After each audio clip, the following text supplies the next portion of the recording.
One of our warriors got a promotion as well. Neat. There they are, gods be damned. I've got to go wash off this blood. Eric is looking out the hall's windows onto the bay. Fleet of longships approach with sails of bold reds and blues. One banner I know well, Vognia, next for Val kingship last we spoke. The other flag looks important. Yeah, important guests see what I deal with all day long. Ah, things make a little more sense. You hoped I'd have a stake in saying everything's fine here when the royal guests arrived. Not me, the governor. Now I have to make sure there are no rotting bodies or pools of entrails still in the Great Hall before they come by. Can I ask one more favor? What is it? If you happen to stall our guests down on the docks, I wouldn't object. Maybe I will. Eric and Velgard hustle from the mead house. To his credit, Eric tosses the barkeep a spar of silver for the mess. You give an apologetic shrug and go to greet the new arrivals down at the docks.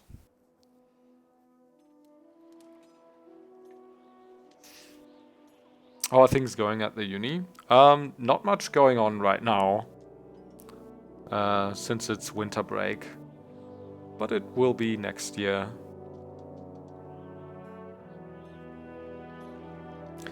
Look at all the new ships arriving. So I guess the only place we can really go now is the harbor, right? Let's do it then. Also, I should probably save, I guess. Or can I not manually save? I don't quite remember. I think I might not be able to. What if I say load? Alright, there's also a couple of auto saves. Resume. Docks.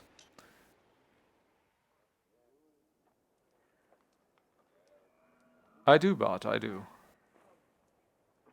Ubin says Vognia.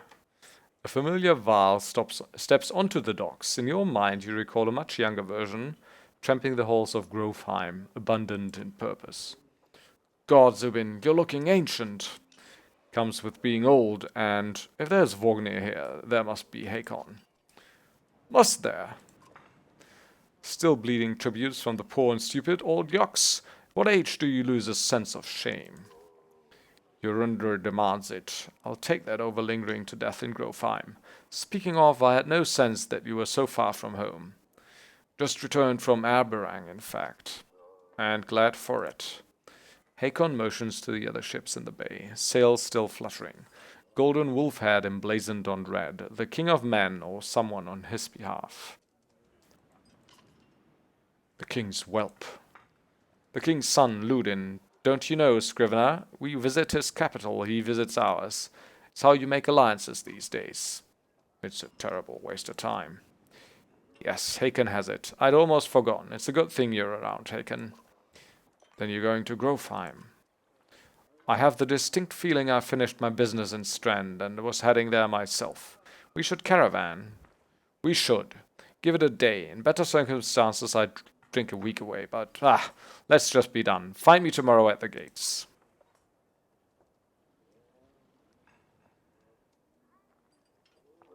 What he's trying to say is the prince is a delight to behold. Where's Mogr Hakon? Have him find a place to put up the warriors. I'm heading up to meet the governor. A host of giants depart in his wake. You recognize a few, others are strangers to you. Guess I'm off to find Mogr. See you in the morning, Scrivener. I'll be along. The young prince of men ambles from his ship. He brushes off his tunic, scanning the beach with low eyelids. Ludin looks for all the world the sort of boy who grew up... What? Sorry. Ludin looks for all the world the sort of boy who grew up pulling at the legs from spiders. The long road back to Grovheim should be more interesting than most years, you think. I still like it, yes, absolutely. Weariness suddenly settles in, and you chuckle to yourself about what an odd day it has been. One of the governor's men at the Great Hall could find you a place to sleep. On the other hand, if you're going to join Vognia's caravan tomorrow, it might not hurt to share a drink with Hakon, or introduce yourself to the prince they spoke so highly of. So I gotta choose here.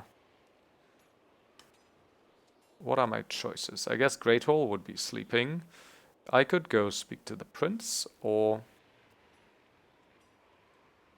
go speak with the Val. Lowest? No, 6s. But, I mean, in uni there isn't anything lower than 4, like a 4 really, because everything lower is just a fail. But in school it's like 1 through 6. Click a talk icon. I think I want to go speak with the Val. Scrivener! You find Hakon in a mead house, surrounded by other Vals. Strand is no stranger to Val, but rarely sees this many. Hakon waves you over. Went straight for a flagon? Vognir is the one who agreed to pass up a drink. I wasn't invited to the governor's hall anyway. You already missed the massacre. Every year I make the rounds collecting taxes. Every year it's the human settlements that give me trouble. No surprise. What's this time? What this time? When I got here, the Great Hall was already full of bodies. We added a few more. Ha! Humans, says Haken. I guess if only... I guess if I only lived as long as a Yoxfart, I might be desperate to make something of myself too. It's not too late to start trying, Hakon. Hakon lets slip a low chuckle. Any Val could recount his deeds, known as he is for cutting a swath through the dredge at Vognir's side in the Second War, and regularly since then. Down here I'm a glorified bodyguard. You might have a point. Just another reason to get back to Grofheim. Soon enough, I imagine. You drink until the meat house becomes overbearing, then step back into the cool air outside. Oh, so I can still go to the other guy.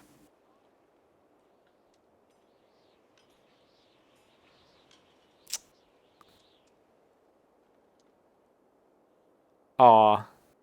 Man, Bart, I'm sure you'll do it someday if you put your mind to it. Let's speak to the strange human prince though, shall we? Is this the right place? You find the prince at an inn. Guards blanket the building, including a sharp-eyed Val who must be working for Ludin. A woman in red eventually waves you over and stands nearby, arms crossed. Greetings, Prince Ludin. Yes, you're with Vognir. I don't remember you. Not exactly. I've known Vognir a long time. I'll be joining you back to Grofheim with my guards. Ludin looks up for the first time. The woman doesn't react. Why? I work for the king, carrying tithes to the capital. We crossed by chance. Oh, a tax collector. Fine company.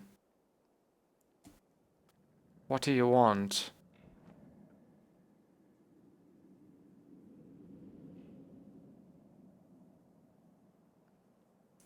It'll be for history. Is it because you like history, or... and you've got enough of IT for now? What do you want, he asks. Just to introduce myself? I have a habit of recording history. I thought we might talk about your visit. A Val historian. Don't you already know? Your king and mine both have been practically trumpeting it through the cities. I've been on the road for a while, I'm afraid. Ludin takes a deep sigh. Whether tired or ungracious, you are uncertain. Maybe both. Formality mostly. Vognir came to our capital in Aberang, and now we go to the Val's capital in Grofheim to cement this grand alliance for the next age of man and Val. You sound unconvinced. There's no need for it, and it's damned cold up here. You get the sense he's struggling not to complain outright. You take the opportunity to excuse yourself. You crave history? That's cool.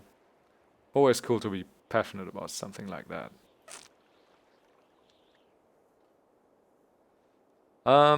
Right, so we spoke to everyone, it seems, and now we just... just have to sleep for the night. And a day passes. At dawn, you're awoken by delivery of goods. At least you think it's dawn. Damned hard to tell with a sun that never moves. The governor's crest adorns the supply leathers. All there, just as promised, to your mild surprise. You wonder if Eric had anything to do with that. Plus 20 renown. Your guards take the treasure wagon down to the gates. Vognir is already there. A while later, Ludin and his men appear, groggy and disheveled. Morgur steps forward, Vognir's quartermaster, if you recall correctly, in charge of his unwieldy entourage of warriors. You know him only in passing. He asks if you're ready to depart. We're ready. You follow Morgur and join the others. Usually the smaller doors set into the gates would be enough to enter or leave the city, but the town guards have been told to push them open entirely. They mutter things under their breath that are best not heard. Perhaps the governor expected you to draw a crowd, but there's nothing of the sort. Just frustrated, tired people. It summarizes Strand well as a whole, you'd think.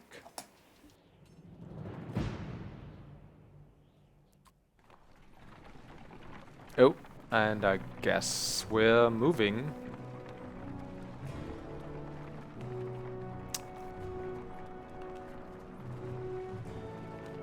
I did, but morale declined. Days of supplies, days. Can we... Where do I set down for a camp? I guess I'll go to all the way to Vedorfell for now. Oh, something happens. I did want to be an English teacher or a journalist, actually, when I was younger. And I mean, when I was very small, like a kid of 9 or 10, there were different things, you know, like astronaut and firefighter and things like that. But that was when I was very young. The caravan stops for the day. A gift, says Morgur, cracking open mead casks. From our gracious friend, the governor of Strand. Hours pass with raucous laughter as the mead is passed throughout the camp. Drink a little, drink a lot, or toast to Vognir. I'll toast to Vognir. You raised your drink, toasting the alliance between man and Val. The others join in. Ludin's expression is like a stone wall, but the others laugh at your exaggerations. Eventually you sit down beside Vognir.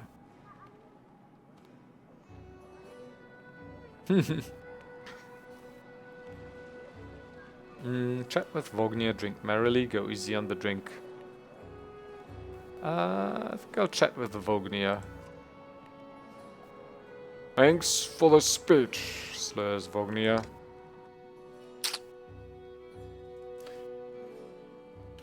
Looks like you didn't have to miss out after all. Thanks to Morgur, I thought the damn governor would never shut up. Did he give you the history of his entire family? He tried. Then he asked me to clean up his mess. For your benefit, turns out.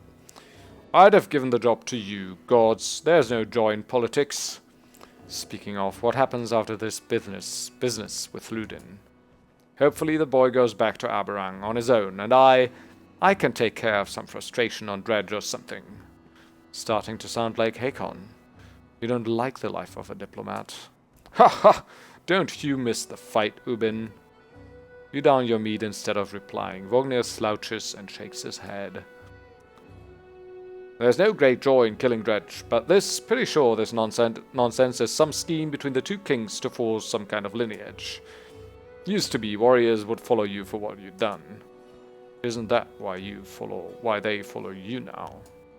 Is it? Or is it because I'm the next in line? These lines are getting muddy, old Val. They've always been muddy, Vognir. Vognir stares into the campfire, lost in thought. You leave him to it. Alright. Have a good night then, Bart. Thanks for stopping by. I might see you tomorrow, or some other day. Fun at work tomorrow.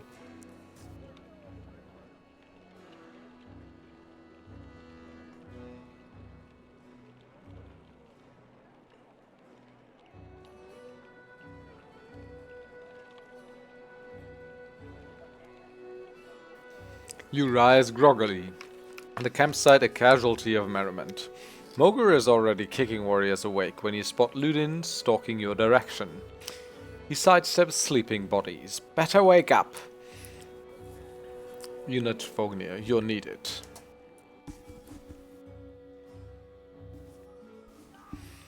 Oh, it's Ludin. Always a pleasure. You look well rested. Vognir releases a caged yawn and receives a hard-eyed stare in return. How long to Grofheim? Ha! We're only 2 days out of Strand, you know. Come, I'll show you on a map.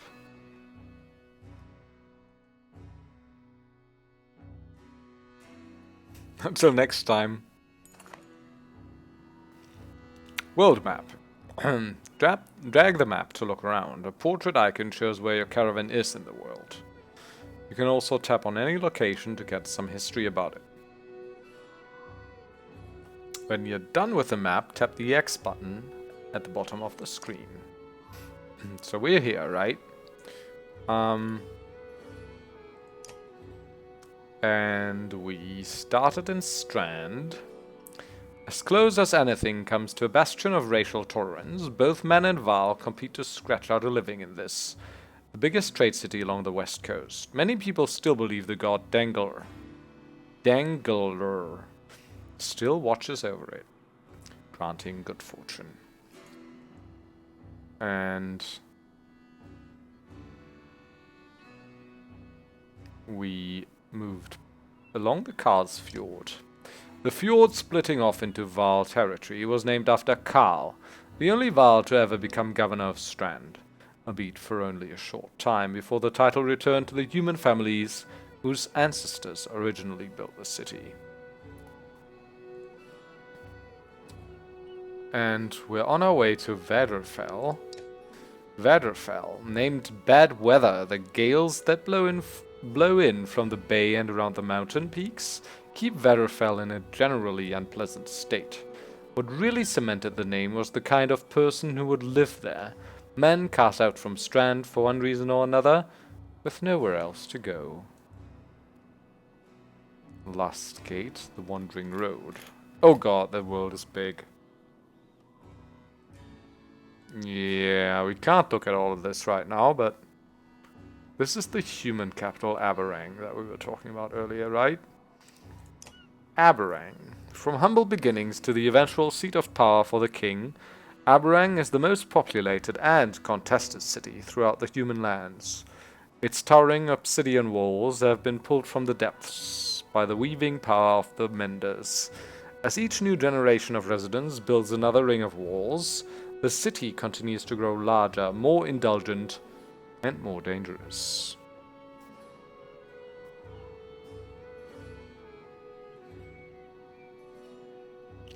And I guess this is the country to the south, Rundwall. Rundwall. In the First Great War, Man and Val fought viciously for Rundwall's abundant farmlands and coasts overflowing with fish. Only with the help of the Menders would Rundwall eventually become the home of Aberrang, the capital of Men and Manahar, where the Menders could gather in council.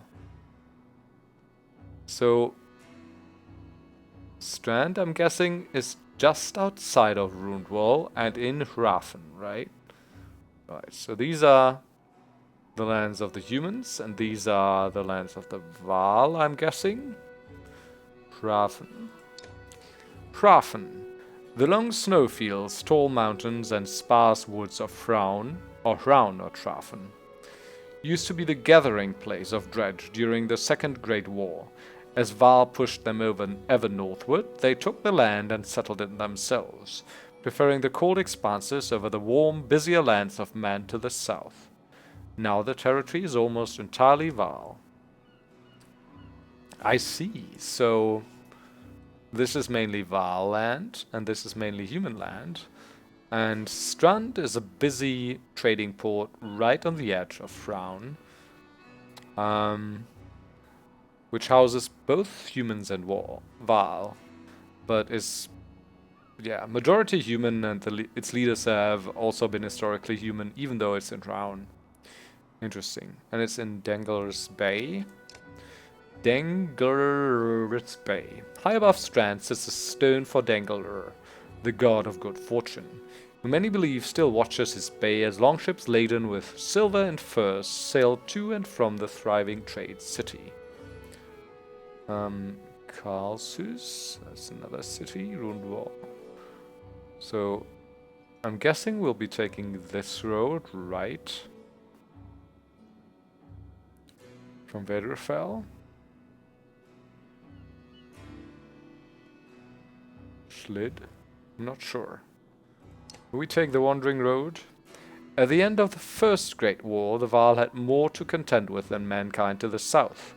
Above the Bratterbrag peaks, the lands crawled with furious, war-minded dredge. The first Vaal king, Einar, led the entire Vaal race across the snowy fields of the Wandering Road, sweeping away dredge as they went, before forming the first Vaal kingdom at Einartoft. Einartoft's up here, and is supposedly the capital of Frown. Einartoft, the home of the first Vaal king, Einar, who carved his empire into the crook of the Bratterbrag and the Wormscale Mountains. The Vaal fortress, hewn into the rock itself, eclipses all but the greater accomplishments in the north. Right, there's also Stonehorn and Schlid, Richhorn. There's another... Oh, Grovheim is a city, alright. It's another city, Grovheim, right on the edge of Frown. The last home of the Vaal, and the seat of their power. Well, that's the capital then. Founded by Arnfinnr, the second Vaal king. Though the Vaal have moved around a lot, most consider Grovheim their capital. The deeds of Vaal are honored here, and all warriors of worth are buried at the foot of the two spears, where they are said to become part of the Vaal's march itself. So Grovheim's kind of the northernmost city. North of that is just Valkukul, another country. At the Great War's end, it was the Valka, the first Manders, who would push the dredge so far into the north that they were no longer a threat. Some believe the Valka committed genocide of an unfathomable magnitude. Others believe the dredge were forced to return underground, for not even they can survive these bleak, lifeless ice plains. In any case, if the dredge could be said to inhabit any lands, it is those named after their vanquishers. I guess there's even more further north here. There's also lands to the east. Settlerlund, we'll have a look at this later. Boasgard with the Langloom Forest.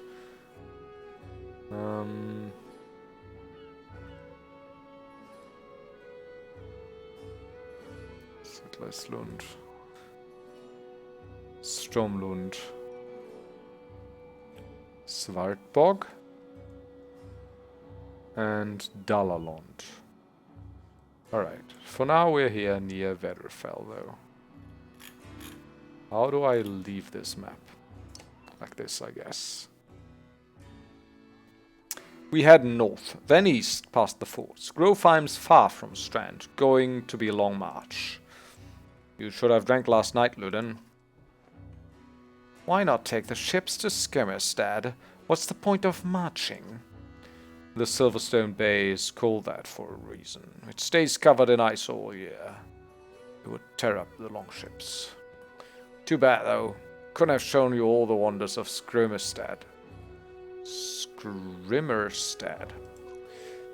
A half-sunken city crawling with dredge, Prince. Dread glaciers. You like glaciers? Ludin exhales through the nose, a poor disguise for his contempt. He turns and bats aside the tent flaps as he goes, barking at his company in the distance. Don't poke the Antil, Vognir. He seems no happier to be here than you. Spend a few more days with the boy, old friend. You'll be looking for a tall cliff to hop off to. Ludin's got a shorter week than Haken. Thanks, Vognir. Let's get moving. Another half day to Vedrefell if we're lucky. Camp. Camp is where you manage your caravan. During travel, you can enter camp at any time by tapping the camp button on the travel HUD. While at camp or in towns, you can upgrade your allies or equip items in the hero's tent. You can pass time by using the rest tent. Resting will improve the caravan's morale. High morale will reduce casualties in war and affect your willpower in combat. Each passing day will use supplies, so only rest when necessary. The training tent will allow you to safely try out any characters in a mock battle. Tap leave at the bottom of the campsite when you're ready to get back to the road. Click the hero's tent. Training. Alright. Click on a unit to view stats, promote ranks, and learn about abilities. So I'll click on Mogre. Click on the ability button to learn the unit's abilities.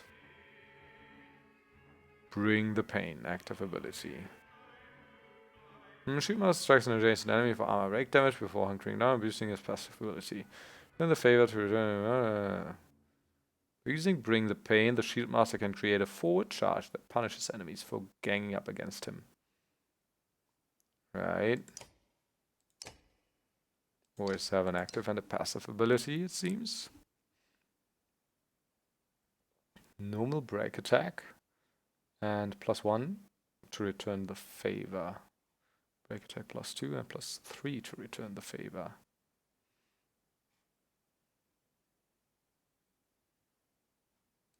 Return the favor. Character who attacks a shield banger loses 1 point of armor for each strike he makes. So shield bangers are supposed to bring down enemies' armor, right? So they have returned the favor for that and Bring the Pain. Return the favor triggers every time the shield banger takes damage from an adjacent enemy, which can make it devastating to hit him with attacks that strike multiple times. Right. +3 to return the favor. Pretty crazy. 0 points available. What's this? Mogre. Mogre is an old hand in Val culture. Long on the front line of the fight against the Dread, she's had the occasional brush with leading a clan of his own, but eventually settled well into command in Vognia's personal army of wall warriors, and is highly respected amongst them. Cool. He's got 14 armor, 10 strength, 4 willpower, 1 resolve, what it's called, 2... Oh, this is what his armor break does, right? It's 2 of these. Normal break attack. Oh, alright. Bring the Pain increases the break attack. So he can...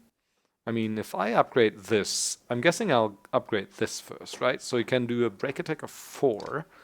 And with a rank 3 Bring the Pain, he can do a break attack of 6. And then I should probably also upgrade his this thing, so he can do, like, he can reduce armor by like 8 in a single turn. If I do all this, I don't think I'll ever increase strength. We don't have any points available anyhow. We can promote this guy.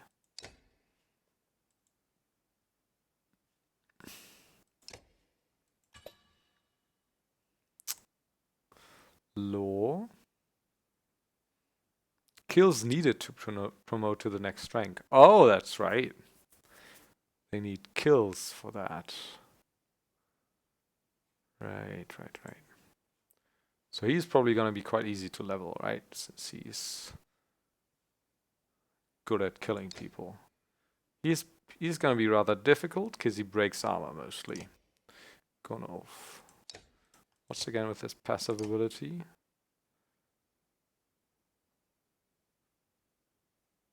Alright, so they lose armor as well. Great. Okay. He has 4 kills. 7 armor. Might be a good idea to give him more armor. I don't know. I mean, having him at 18 strength is quite beastly as well, especially with the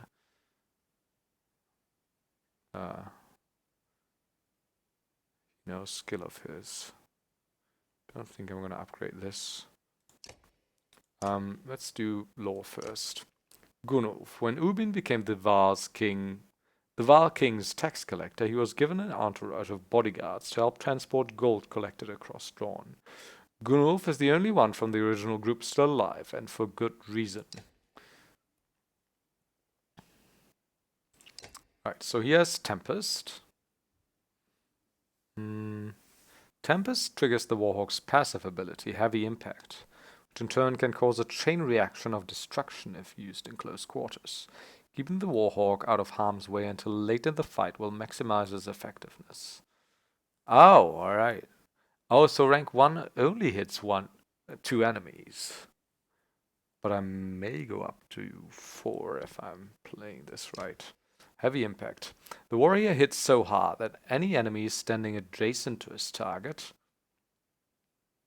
on a strength attack take 1 strength damage from the shockwave. Hitting a large target like a Vaal or Dredge who takes up 4 tiles can potentially cause an impact across many more victims than hitting a single target such as a human. That's very interesting.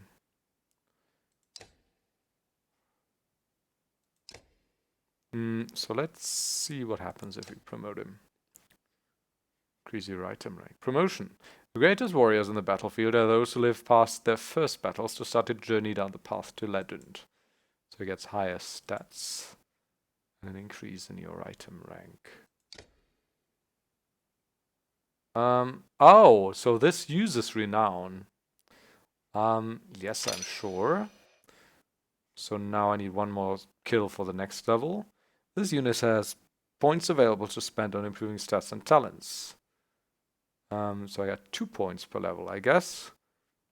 And I didn't want to upgrade this, of course.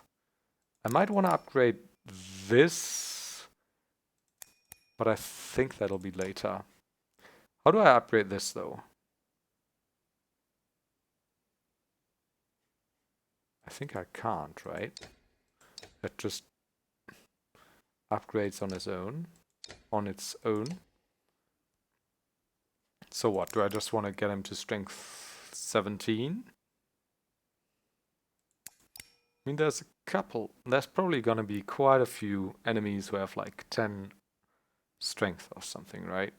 So having a bit more armor could be useful too. Or a bit more of this to do Tempest more. I guess 3 is enough for now. I think I'll just do this, to be honest. It seems pretty good to me.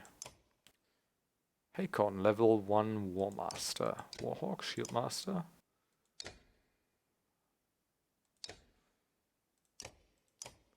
Hakon is something of a legend in Vaal culture. When he met Vognir, it was during the Second Great War, in which the two became known for cutting a swath through the dredge, where others were struggling just to stay alive. Vognir was always the charismatic leader, but there was no question about which of the two would win in a fight. So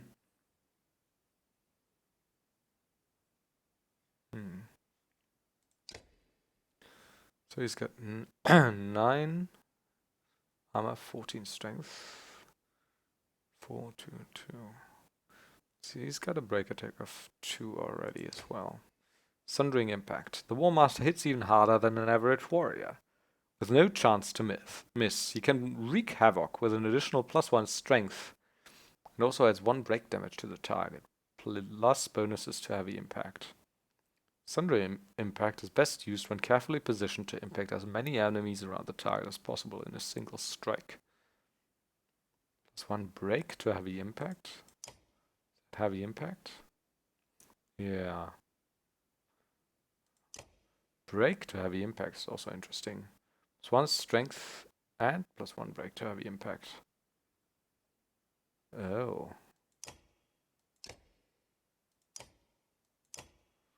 I don't even know.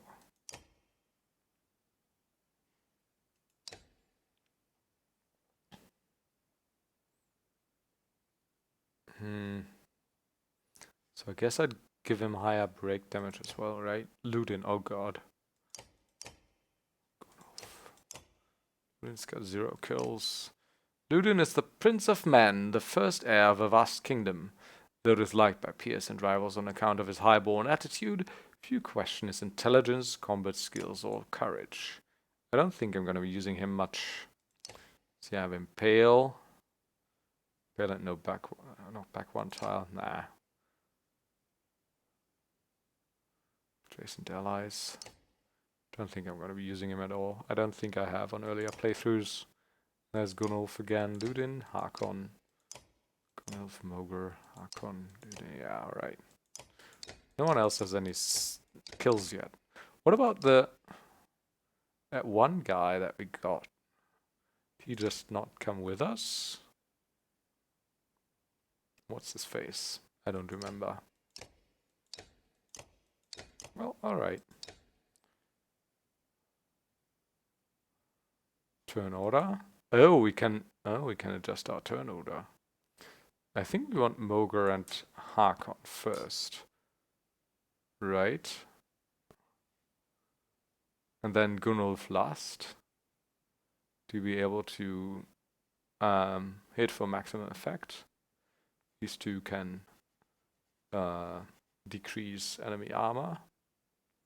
We have to use him for now. Right.